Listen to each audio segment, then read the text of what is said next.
안녕하십니까. 행정학 기본 강의 제2강을 시작하도록 하겠습니다. 행정학 기본 강의는 1% 행정학 이라는 교재를 사용하고 있습니다. 여러분들께서는 이 책을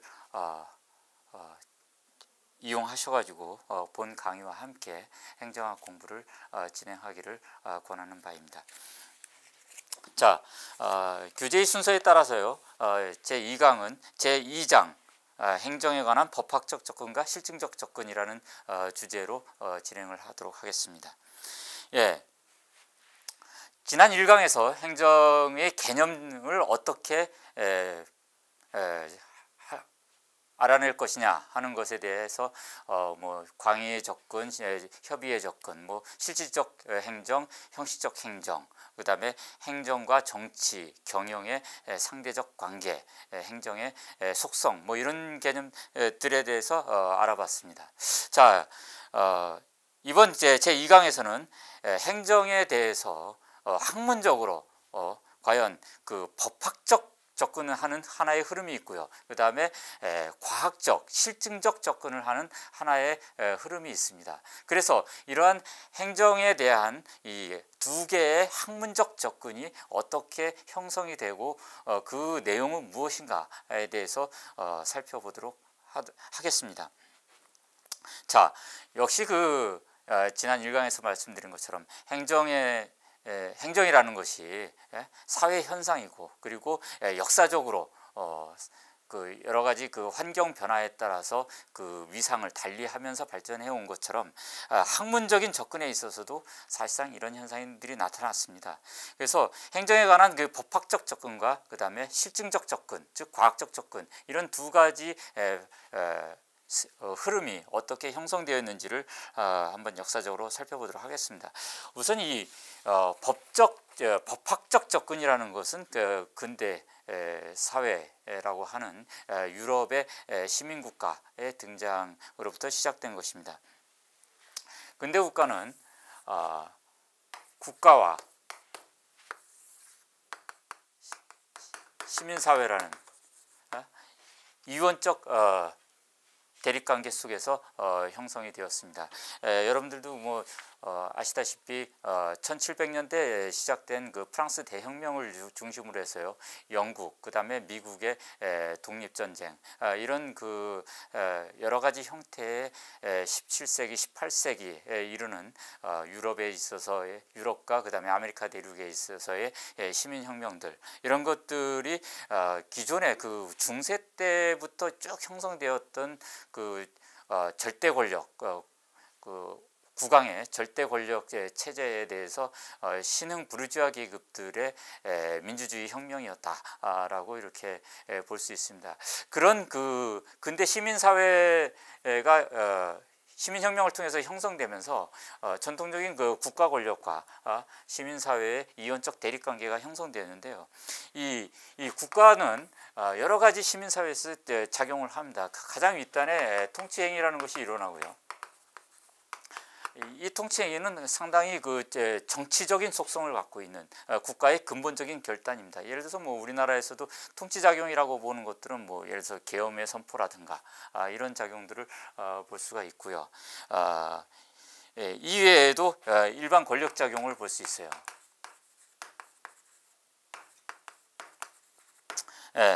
일반 권력작용은 정부가 오늘날에도 수행하는 다양한 인허가라든가 그 다음에 기업에 대한 규제 조치 이런 것들이 일반 권력작용으로서 또 이루어지고요.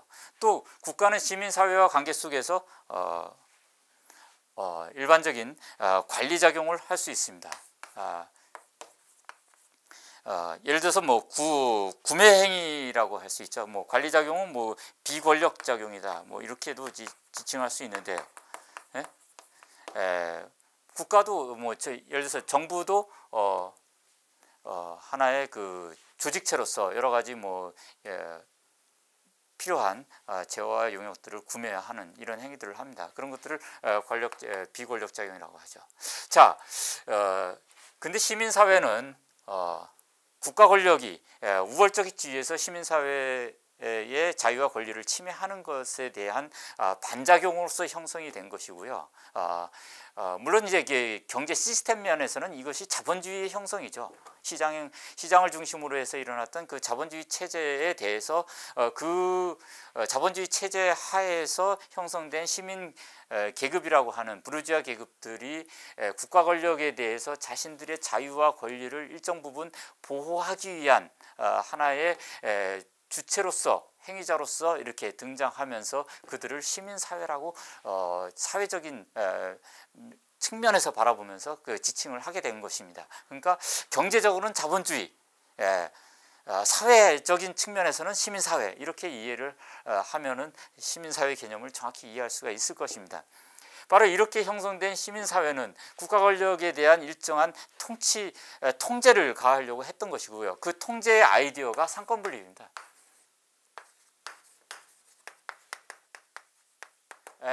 국가 권력을 나누려고 하는 거죠. 입법, 그 다음에 사법, 행정, 이렇게 국가 권력을 나누려고 했던 겁니다. 견제와 균형의 원리에서 국가 권력을 나눔으로써 국가 권력이 자의적인 권한을 행사를 해서 시민사회의 자유와 재산을 침해하는 것을 억제하도록 하겠다 하는 것이고, 그러면서 이 입법부에 대해서 시민사회가 민주주의 원리에서 치자와 피치자의 동일성의 원리에서 그들을 보통 이제 그 선거를 통하는 거죠. 그 선거를 통해서 대표자를 선출을 하고, 이 대표자들이 시민의 의사를 반영한 국가 목적의 실현에 관한 그 목표 설정 과정, 즉 입법 행위를 하는 법률을 제정을 하도록 하는 거죠. 즉 시민사회의 권한을 입법부에 위임해 주는 것입니다. 이것이 바로 계몽사상이고 사회계약설입니다. 이러한 아이디어의 근거에서 입법부에다가 우월적인 지위를 부여해서 법률을 제정하고, 이 법률에 따라서 시민의 의사가 반영된 이 법률에 따라서 사법이라든가 행정이 그 법률의 의사에 구속이 되고 그것에 따라야 된다라는 원칙, 이것이 법치주의입니다. 근대 시민사회는 바로 이 삼권분립의 원리와 법치주의의 원리에 따라서 이 국가 권력을 일정 부분 제한을 하려고 했던 것입니다. 특히 이제 여러분들 그 교재에서 보시듯이요, 그 그림 1-1에 나타나는 시민사회의 형성 과정을 보면은 바로 이처럼 시민사회는 국가와 이원적인 대립적 관계를 형성하게 된 것이에요. 그러나 이 영미계에서는 이렇게 국가와 시민사회가 이원적으로 대립을 하면서도 이 시민사회가 국가에 대해서 우월적인 지위를 형성을 해 나갔던 데 비해서 이 독일이라든가 프랑스 이런 나라에서는 조금 상황이 달랐습니다.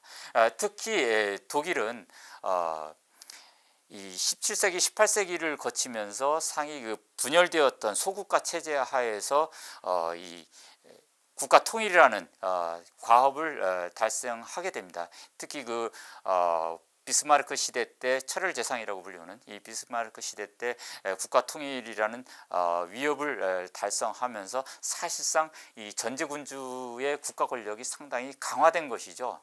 이것에 대해서 시민사회의 입장에서는 이 강화된 그 국가 권력에 대한 일정한 통제를 해야 된다는 그런 필요성과 서로 맞물리면서 이런 부분에 대해서 일반 권력작용에 대해서는 법치주의의 원리에 따르도록 이렇게 하면서도 이 국가 내부적 행위, 예를 들어서 관료 조직의 임용 행위라든가, 그 다음에 조직 관리의 행위, 이처럼 국가 관료 조직의 내부에서 일어나는 내부 관리 작용, 이런 것에 대해서는 그 국왕의 특권적 권한을 인정을 하겠다. 이 부분은 법치주의로부터 예외를 설정을 하겠다. 이것이 특별 권력 관계라는 개념입니다.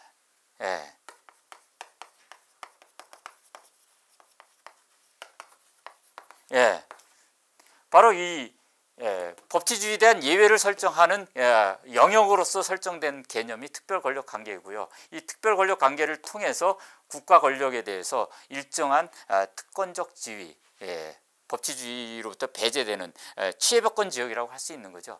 그런 영역을 설정하게 된 것이고, 이러한 성격 때문에 독일과 프랑스를 중심으로 한 이런 그 법치주의를 우리는 또 외견적 입현주의라 그래요. 외현적.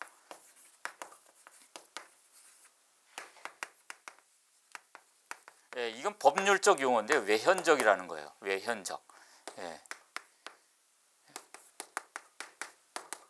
이렇게 쓰죠. 외현적 입헌주의라는 외현적.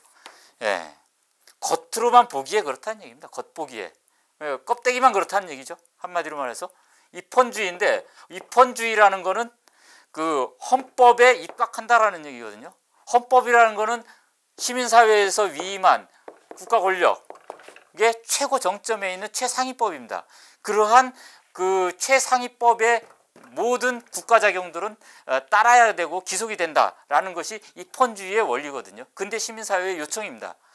이것에 대해서 껍데기만 그렇다라는 거예요. 이것이 바로 독일과 프랑스, 특히 독일에서 형성됐던 그런 입헌주의의 모습. 이러한 국가와 시민사회의 상호작용 관계 속에서 나타나는 이러한 통치행위라든가 일반 권력작용, 이런 것에 대해서는 법치주의의 원리에 따르도록 하면서 국가 내부작용에 대해서는 법치주의의 예외적인 영역으로 설정하겠다라고 함으로써 사실상 법치주의의 예외를 거대한 영역을 취해법권 지역으로 설정했던 이런 특징을 갖고 있는 이 독일의 이런 법치주의적 특성, 이것을 뭐 일종의 비꼬아서 얘기한 거죠. 외현적 입헌주의다, 이렇게 지칭을 한 것입니다. 사실상 이런 개념은 법적으로는 이제 원래 이 시민사회도 하나의 그 조직체로 바라보는 것이고요. 국가도 하나의 조직체로 바라본 것입니다. 우리가 이제 그 법인이라고 하거든요. 법인이라는 개념이요. 우리가 권리 의무의 주체로서 법에서 이제 설정하는 것이 이제 개인이 있고요. 우리가 자연인이라고 합니다. 사람이 있고요. 사람은 아니지만 기업이라든가 이런 어떤 형태를 갖고 있는 조직체들이 있습니다. 시민사회도 하나의 조직체로 봤고요. 이것에 대응한 국가도 하나의 조직체로 봤습니다. 이처럼 개인이건 법인이건 법적 주체건 주체와 주체 간의 관계에 대해서는 법적 통제 하에 놓겠다라는 것이 법치주의인데, 그 주체 내부적인 행위, 법인의 내부적인 행위, 국가를 하나의 법인으로 본 것이고요. 국가의 내부적인 관리작용에 대해서는 법치주의를 적용할 수 없다라고 하는 논리가 바로 이 특별권력관계의 논리라고 볼 수 있습니다. 그러므로 사실 영미계에서는 이 시민사회와 국가가 이원적으로 분립했다가 사실상 시민사회가 이 국가에 대해서 우월적인 지위에 놓이게 됩니다. 사실상 영미계에서는 이 시민사회를 통한 국가의 형성이라는 논리가 굉장히 지배적으로 작용했고요. 이것의 근간이 사회계약설이고, 이러한 논리에서 국가라는 것은 어떤 공적 영역으로서 특수성을 갖고 있는 것이 아니라 시민사회의 의사를 그냥 단지 반영하는, 투영하는 그런 영역이기 때문에 국가가 일반 다른 NGO라든가 기업 조직과 본질적으로 다른 바가 없는 단순한 시민사회의 하나의 연합체 중에 하나일 뿐이다 라고 보는 것입니다. 그러므로 국가에 대한 특수성을 인정할 필요가 없다. 이것이 영미계의 시민사회를 중심으로 한 기본적인 역사적 아이디어예요. 그러므로 국가에 대한 특수성을 인정할 필요가 없기 때문에 공적 영역에 대한 특별한 법치주의적 규제가 필요 없다. 시민사회건 공적인 영역이건 모든 전체의 일반 사회 영역에 대한 공통적인 일반 법적 기속을 하면 된다라는 것이 커먼 로라는 아이디어입니다. 우리말로 이제 보통법이라고 하는데 자연법이라고도 합니다. 이 자연법이라는 아이디어는 인간 사회를 규율하는 기본적인 규범은 공적 영역이건 사적 영역이건 모두 다 본질적으로 동일하게 적용되는 것이고, 공적 영역과 사적 영역에 본질적인 구분은 없고, 공적 영역은 시민사회가 요구하는, 각 개인과 조직체들이 요구하는 바들의 단순한 반영, 그 어소시에이션, 연합체, 그 이상도 이하도 아니다 라고 보는 것이 영미계의 기본적인 아이디어예요. 영미계에서 그러므로 국가에 대한 특수성을 인정하지 않는 경향이 굉장히 강합니다. 국가에 대한 부정 그 자체라고 볼 수 있어요. 그러나 독일과 프랑스를 중심으로 형성된 이 외견적 입헌주의 체제 하에서 형성된 이 국가와 시민사회의 이원적 대립 구조는 다릅니다. 본질적으로 국가와 시민사회는 다른 것이라고 보는 거예요. 더군다나 거기다가 국가작용의 내부적 작용이라고 보는 특별 권력 관계에 대해서는 법치주의 예외를 엄연하게 형성한 것입니다. 그러므로 여기에서 적용할 것을 공법, 여기에 적용하는 것을 사법이라고 하는 겁니다. 예, 공사법의 엄격한 분립이 형성이 된 것이고요. 이것을 성무법으로 제정을 해가지고 국가 영역과 사적 영역을 관리해 나가는 것, 이런 성무법 체계가 유럽계 국가, 특히 독일과 프랑스 중심에서 발전이 된 것입니다. 예, 이러한 시민사회와 국가 간의 이원적 대립과 서로 융합의 관계, 이런 관계가 이 독일, 프랑스를 중심으로 한 국가와 영미계 국가의 이원적으로 이렇게 발달이 되어 오면서 사실상 이 행정에 관한 법적 접근과 실증적 접근이 나뉘어지게 된 것입니다. 결국 이제 그 법적 접근이라는 개념은요, 이 목적 국가관과 관련이 돼 있는 것입니다. 이 목적 국가관이라는 것은 이제 이 독일과 프랑스에서 발달된 이원적 대립 체계에서요, 국가를 기본적으로 헤겔의 아이디어로 보는 겁니다. 헤겔이 그 유명한 철학자, 근대 사회를 그 관념적으로 열었다고 하는 이 헤겔이 한 말은 국가라는 것은 무엇이냐 이거죠. 시민사회는 불완전하다 이런 겁니다. 국가는 하나의 인간 사회의 전체의 아이디어, 이데아를 아우르는 하나의 이상형이고, 그 이상형의 설계자로서 자리매김을 할 수 있는 것이 국가이다. 그러므로 국가는 이 사회가, 즉 개인들의 연합체인 이 사회가 어디로 갈 것인가 하는 이정표, 목표를 제시하는 선장과도 같은 존재다라고 제시한 것이 헤겔의 아이디어입니다. 이런 헤겔의 아이디어에 따라서 그 후에 이르러서 공법 체계에서는 이제 국가법인설이라는 것도 등장하고요. 국가가 하나의 살아있는 유기체로서 움직이는 것으로 보는 것이고요. 국가 독자적으로 어떤 그 권력을 형성을 해서 시민사회를 이끌어 나가는, 국가 하나가 스스로 움직이는, 살아 움직이는 생명체와도 같다라고 바라보는 것입니다. 이런 아이디어에 근거해가지고 국가가 이 사회 전체의 목적을 설정한다.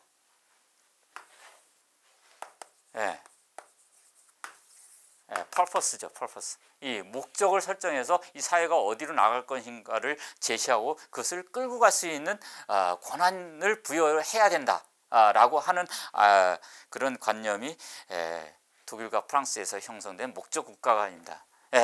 그런 목적 국가관에 입각해서 행정을 바라보는 것이에요. 그리고 그러한 관점에서의 행정이라는 건 상당히 규범적입니다. 즉 규범적이라는 건 말 그대로 어떻게 했으면 좋겠다, 이렇게 해야 되는 거 아니냐 하는 겁니다. 영어로 이제 normative라고 그러죠. 뭐 독일어는 졸렌이라고 합니다. 당위성 뭐 이런 개념입니다. 행정은 이러이러한다, 이러이러한 특징을 갖고 있다라는 팩트, 존재에 대한 얘기를 하는 것이 아니라 행정은 당연히 이렇게 해야 된다, 이런 특성을 가지고 나가야 된다라고 바라보면서 접근하는 개념이 규범적 접근이에요. 목적 국가관을 발전시킨 이런 그 독일과 프랑스 국가에서의 행정에 대한 접근은 기본적으로 이런 접근입니다. 그러므로 공법 체계 하에서 행정이 이러이러해야 된다, 즉 상권분립, 엄격한 상권분립 체제 하에서 행정은 사법과 입법을 제외한 공공조직의 작용이다. 그리고 공공조직의 작용들은 법적 개념으로 이러한 방향으로 이루어져야 된다. 법이 요구하는 대로 따라야 된다. 라고 제시하는 것이 법학적 개념입니다. 교재에서도 여러분들 제 2절에 보면은요, 행정법학적 행정개념으로 뭐 상권분리 공제설, 국가목적 실현설, 뭐 법함수설, 행정과정설 등의 여러 가지 그 설들이 나오고 있습니다. 오늘날 뭐 현대 행정학에서는 이런 그 법적 개념을 다루진 않고요. 행정법학이라는 그 학문에서 이런 그 법적 개념들을 다루고 있습니다. 결국 이 행정법학적 개념이라는 건 결국 상권 분립을 전제로 해서 그 상권 분립 하에서 행정 작용이 어떻게 이루어져야 된다라는 당위론적인 얘기를 하고 있는 것입니다. 그러나 이런 규범적인 얘기들은 사실상 그 현대 사회과학에서 이론의 정립을 하는 데는 상당히 제약이 되고 그쪽으로 이론을 창출해내는데 제한이 있게 될 마련입니다. 그래서 오늘날 행정의 개념은 이런 그 행정법학적 개념으로는 사실상 그 과학적 이론을 정립하는데 한계가 있기 때문에 사용이 되지 않고요. 행정 과학적 개념, 즉 실증적 개념이 요청되고 있습니다. 그래서 이런 그 실증적 개념은요, 결국 영미계 국가에서 형성이 됐습니다. 영미계 국가에서는 이제 국가에 대한 특성을 인정하는 것이 아니거든요. 서로 상대적 관계예요. 그리고 시민사회의 의견을 반영하는 단순한 그 투사체에 불과합니다. 그러면 이 영미계 국가에서 행정이라는 것은 이 법적인 개념보다는 실증적 개념으로 발달한 것입니다. 국가 작용이 어떻게 이루어져야지, 어떻게 이루어지지 효율적인가, 즉 효율적인 관리 작용은 어떻게 이루어지고 있는가, 이런 관리 작용의 특성들을 뽑아내서 행정의 개념을 도출을 하려고 했기 때문에 상당히 경험론적이에요. 여기는 실증적인 행정 개념은 경험주의에 바탕을 하고 있습니다. 그리고 사실에 기초하고 있어요. 그래서 영미계 국가에서 발달된 이런 그 행정 개념이 오늘날 사용되고 있는 기본적인 행정 개념이라고 볼 수 있겠습니다. 자, 영미계 국가에서 형성된 이 실증주의적 행정 개념도 이제 역사적으로 쭉 변천을 이루어 왔는데요. 그 내용을 교재의 그 제 2절 행정 과학적 행정 개념에서 살펴보도록 하겠습니다. 영미계 국가에서는 이런 교재에 있는 것처럼요, 행정관리설, 그다음에 통치기능설, 행정행태설, 발전기능설 등의 순서로 이렇게 발전이 되어 왔는데요. 이러한 개념들도 이 영미계 국가에서 이 역사적 맥락 속에서 이렇게 형성이 되어 온 것이거든요. 여러분들께서는 이것을 기계적으로 암기하지 마시고요. 영미계 국가에서 어떻게 그 역사적 변천 과정 속에서 이런 그 행정에 대한 실증적 개념들이 형성되었는가를 좀 이해하시기 바랍니다. 우선 그 행정관리설, 즉 그 윌슨 패러다임이라고도 지칭되는 이 접근법은요, 기본적으로 이제 특히 미국에 있어서 그 시민사회 형성 과정에서 이 행정의 그 독자적 영역을 확보하고자 하는 시대적 필요성 때문에 형성이 된 것입니다. 이제 미국 사회라는 것이 이제 이런 특징을 갖죠. 1700년대 때 이제 독립전쟁을 거쳐가지고 영국의 식민지 상태에서 이제 독립을 획득을 했고요. 시민사회가 형성이 돼서 부르주아 시민 계급의 중심의 사회가 형성이 되었습니다. 상당히 민주화가 진전된 나라로서 이렇게 형성이 된 미국은 기본적으로 이제 그 국가 권력 조직에 대한 이 통제에 초점을 둔 그런 국가 통치 체제를 형성을 했습니다.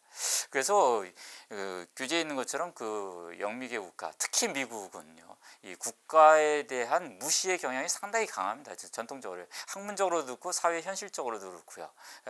국가 권력을 원천적으로 통제하고 최소화시키려는 그런 그 사회 풍조와 그다음에 학문적으로도 국가 권력을 시민법이라고 불리는 그 보통법 지배 체제 하에서 엄격히 통제를 하고요. 국가작용에 대한 어떤 그 특수성이라든가 우월적 지위, 예외성을 시민사회와 다른 그런 영역을 두지 않으려는 그런 경향이 상당히 강합니다. 예. 세계에서 아마 미국이 그런 면에 있어서 상당히 오늘날까지도 그런 면모를 유지하고 있는 나라입니다. 예, 바로 그러면 이런 나라에서 왜 그러면 그 근대적 실증적 행정 개념이 형성되었을까요? 예, 전통적으로 독립국가로서 이제 발족이 되면서 국가 권력에 대한 통제 관점을 두고서 정부 조직, 즉 관료제 조직의 모든 행정 업무들은 누구나 일반 시민들, 예를 들어서 그 푸주간의 주인이든 뭐 상점의 주인이든 아니면 길거리에서 청소하는 사람이든 어느 날 누구나 다 정부 조직에 들어가서 어떠한 행정 업무도 수행할 수 있는, 행정 업무라는 굉장히 단순하고 쉽고 반복적인 일이다. 그냥 시민의 의사를 반영하는 그 이상 그 이하도 아니다. 전문성을 요구하지 않는다. 이런 아이디어에 근거해 가지고 정부 조직을 구성해서 운영을 했던 것이고요. 이러한 체제가 정치 체제로서 정치적 임용 체제로서 형성된 것이 스포일 시스템입니다. 예, 우리말로 이제 역관주의라고도 번역이 되는 것이고요. 이처럼 그 근대 국가로 형성된 미국이 이 스포일 시스템에 의해서 하나의 민주적 통치 체제입니다. 관료 조직에 대한 전문성과 특권성을 인정하지 않으려는 개방적인 임용 체제인 정치적 임용 체제로서 스포일 시스템을 국가 건국 초기부터 운영을 해오고 상당히 확대를 해 나갔습니다.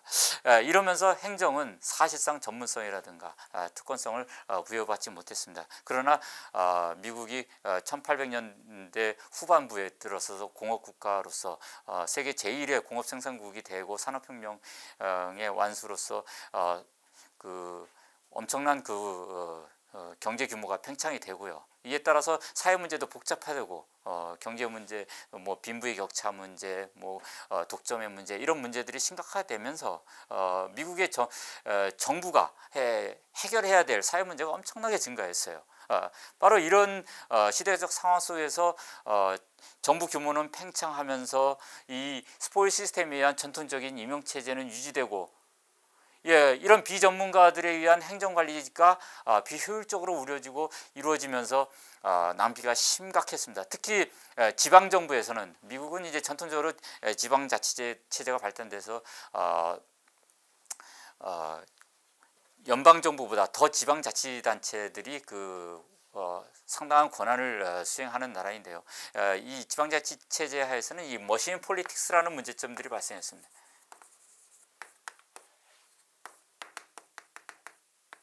우리말로 이제 기계 정치다 뭐 이렇게 번역할 수 있는데요. 머신 폴리틱스에는 이런 있습니다. 각 지방자치단체에서의 지방 의회 의원이라든가 아니면은 그 메이어 시장 이런 선거를 통해서 선출되는 정치적 임용자들이 득표를 확대하기 위해서 자신의 당선을 위해 가지고 자신이 재임 기간 동안 또는 이제 선거 공약으로서 표를 사기 위한 그런 선심 행정들을 남발을 했습니다. 그에 따라서 이제 지방 정부 예산이 상당히 낭비가 됐고요. 이에 따른 부정부패와 비효율의 문제가 극대화되면서 사실 미국의 연방 정부뿐만 아니라 주정부, 그다음에 각종의 지방자치단체들 이런들이 상당히 비효율에 직면해 있었습니다. 바로 이러한 문제점을 극복하기 위한 시정개혁 운동들이 전국 차원에서 일어났고, 또 학문적으로는 이제는 행정에 대해서 독자적인 그런 연구가 이루어져야 된다. 그러므로 행정은 정치에 매몰되는 것이 아니라 정치로부터 분리돼야 된다는 거예요. 정치에서 분리되고, 그 당시 그 공업화에 성공한 미국에서 대규모 기업 조직에서 발달된 과학적 관리법이라든가 이런 그 포드 시스템, 이런 그 첨단 경영 기법들을 행정에 적용해 가지고 행정의 효율성을 추구해야 된다. 행정의 운영의 원리들을 개발해야 된다라고 하는 논리가 등장이 됐는데, 이것이 윌슨 패러다임입니다.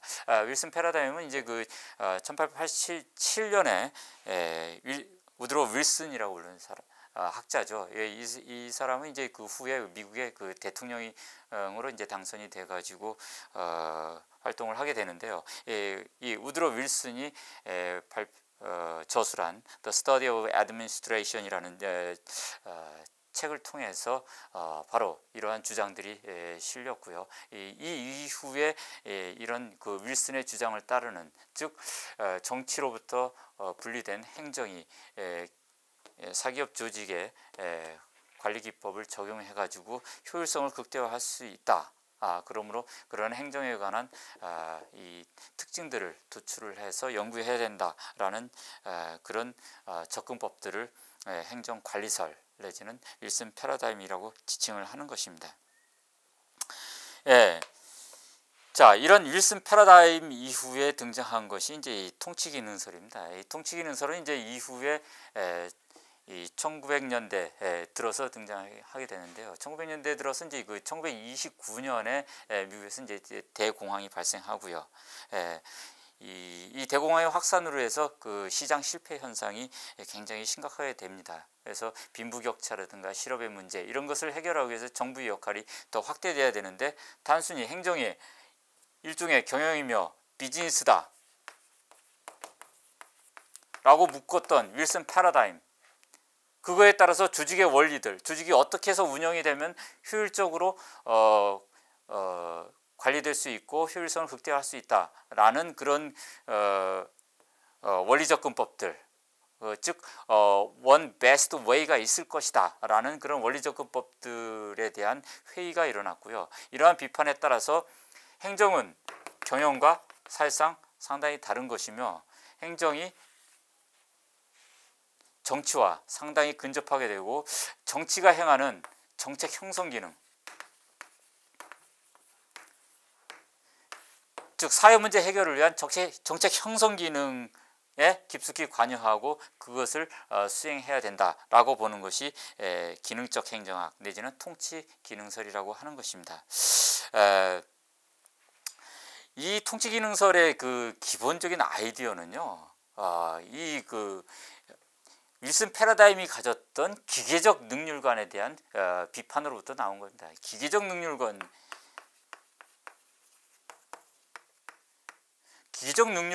것은 이게 이제 그 테일러의 과학적 관리법에서 나온 아이디어거든요. 기본적으로 이 조직체를 이렇게 바라봅니다. 기업 조직은 정부 조직이건 여기는 탑이 있어요. 탑 매니지먼트가 있습니다. 관리층입니다. 경영자층이 있어요. 밑에 워커들이 있습니다. 일하는 사람들이죠. 이런 일하는 사람들은 하나의 인간의 몸으로 따지면요, 손발에 해당해요. 이 조직의 목표가 뭐고 그것을 어떻게 달성하느냐 하는 것은 이 탑이 결정합니다. 그것을 실제로 이루어지게끔 만들어지는 것은 이 워커들이 하는 건데요. 이 워커들은 스스로 작동하는 것이 아니라 탑이 지시하고 명령하고 통제하는 대로 움직여요.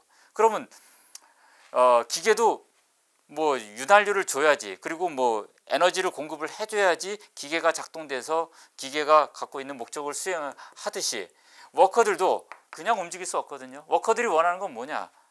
욕망입니다. 일하는 사람들의 근본은 욕망을 달성하기 위해서 움직이는 것이고요. 그 욕망의 충족 수단은 돈이라고 보는 거예요. 돈, 즉 물질이에요.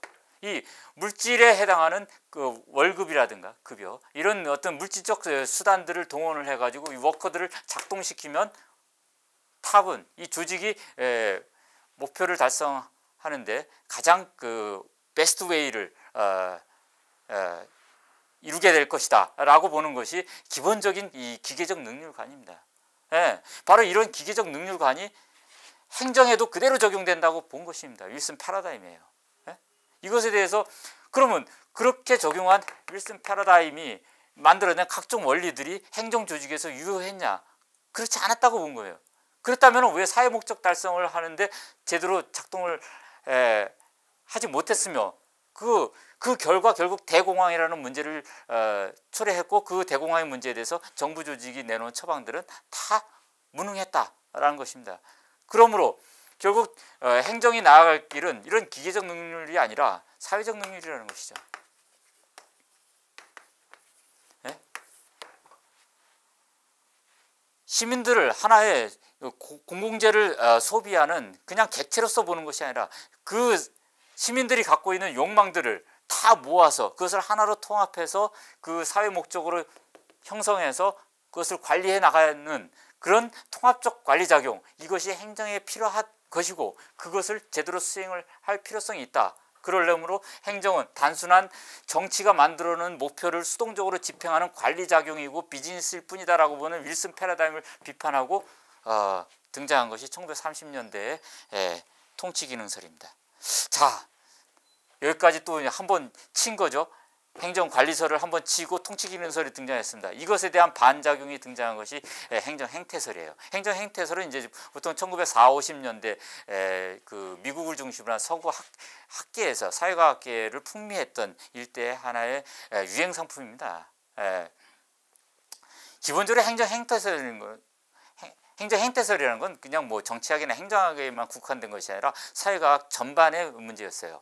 즉 그 사회과학이 하나의 과학으로서 그 위상을 확립하고 정체성을 만들어 가려면은 자연과학에서 발달한 그 독특한 연구 기법들을 그대로 적용해 가지고 사회과학에 적용해야 된다라는 것이 이 행정 행태설의 아이디어입니다. 이것을 우리는 로지컬 포지티비즘으로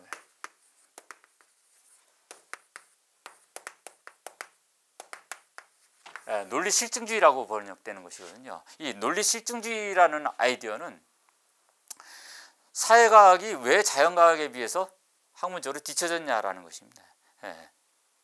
사회과학이 독자적인 과학으로서 그 위상을 확립하기 위해서는 자연과학의 기본적으로 실험과 관찰을 기본으로 해서 그 가설을 설정을 하고 그 가설을 검증해 나가는, 검증해서 또 그것을 일반 이론화해서 이론을 정립해 가지고 사회 문제를 해결해 나가는 이러한 그 패러다임을 형성을 해야 되는데 이 그간의 그 사회과학계는 이것에 굉장히 둔감했다라는 것이고 자연과학에서 일찍이 그러한 패러다임을 형성한 것을 이 사회 현상에도 그대로 적용할 수 있다. 또 해야 된다. 그러면서 사회과학과 자연과학의 통합을 통해서 하나의 통일과학을 성립해야겠다라는 어떤 지적 운동이 로지컬 포지티비즘입니다.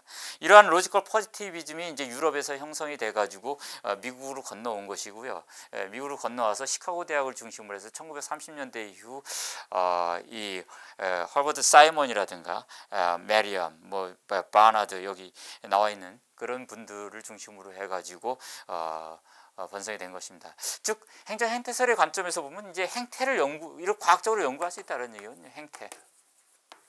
이 behavior라는 것이거든요. 행태라는 건 기본적으로 이런 겁니다. 그러니까 움직이는 사람 움직이는 그냥 움직임을 얘기하는 것이 아니라요.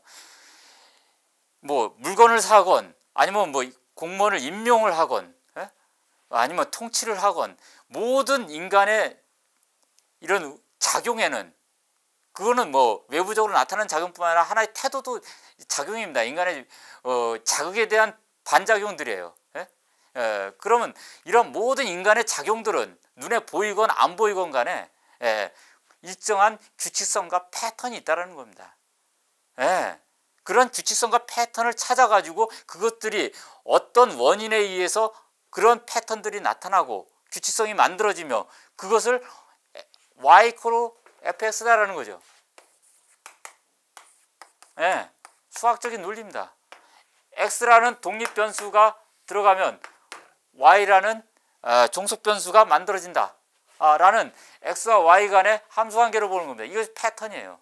예, 이 패턴을 찾아내 가지고 이 변수와 변수 간의 관계를 찾아내면은 이론이 만들어지는 것이고, 그렇다면은 행정학의 과학성도 완성이 될 것이다 라고 하는 것이 기본적으로 행정 행태설의 아이디어고, 그러면 행정 조직에 있어서 가장 행태로서 가장 이런 x와 y 관계, 즉 독립변수와 종속변수로서의 인과관계를 규명할 수 있는 가장 적합한 대상은 뭐냐? 의사결정이라고 보는 겁니다.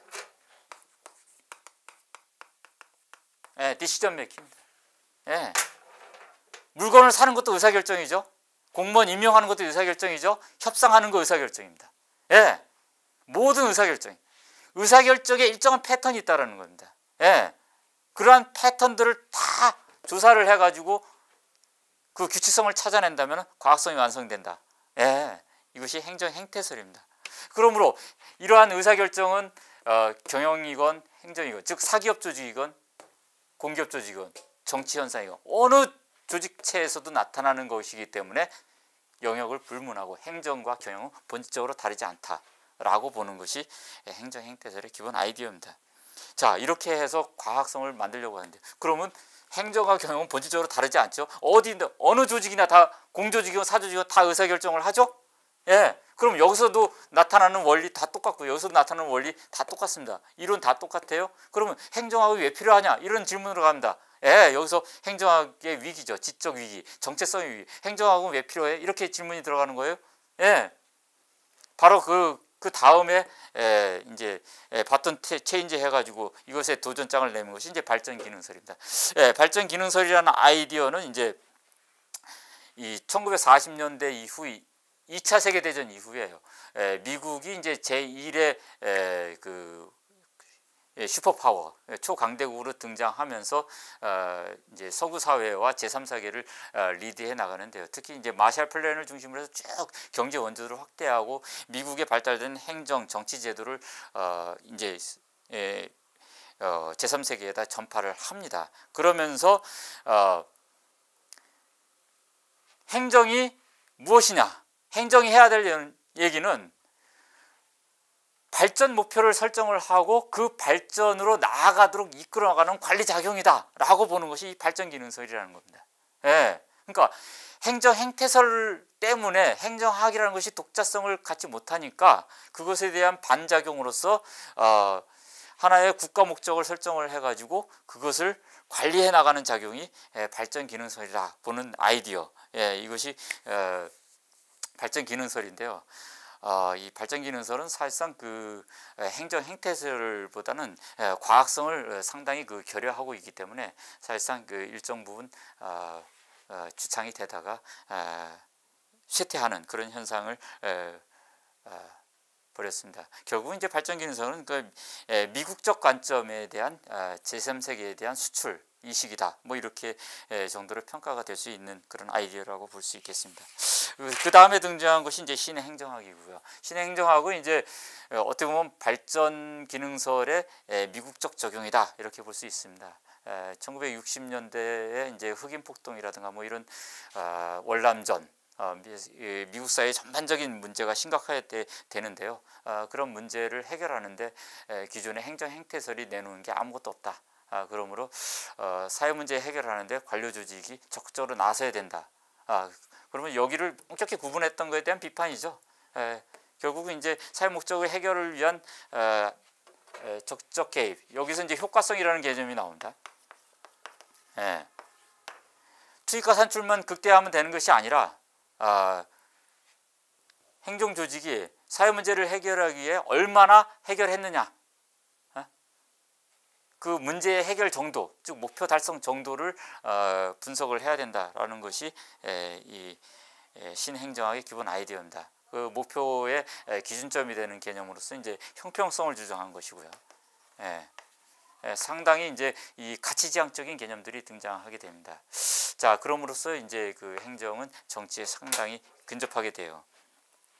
자, 지금까지 그 역사적으로 미국 사회를 중심으로 해서 이제 실증주의적 개념, 행정의 특징이 뭔지, 특징적 요소들을 찾아가지고 그것을 그 과학적으로 분석해 내므로써 그것을 하나의 이론 체계를 형성하려고 했던 여러 가지 행정의 접근법을 역사적으로 좀 살펴봤는데, 결국 이제 미국 사회를 중심으로 해서 발전이 되었다, 이렇게 볼 수 있고요.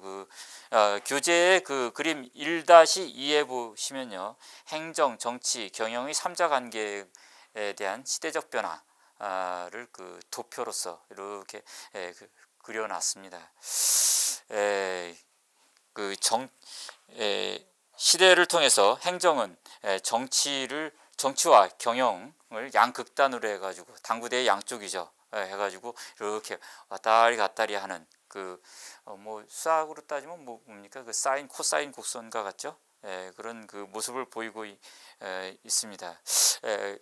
오늘날은 이제 뭐 NPM, 그 신공공관리론이라든가 뉴 거버넌스 로서 새로운 지평을 열고 있기는 하지만은요, 이런 윌슨 패러다임부터 신행정론까지 행정이 정치와 경영의 양쪽 축에서 왔다 갔다 하면서 결국은 이제 과학성을 정립하려고 하는 그런 그 노력이 이루어져 왔다, 이렇게 볼 수 있습니다.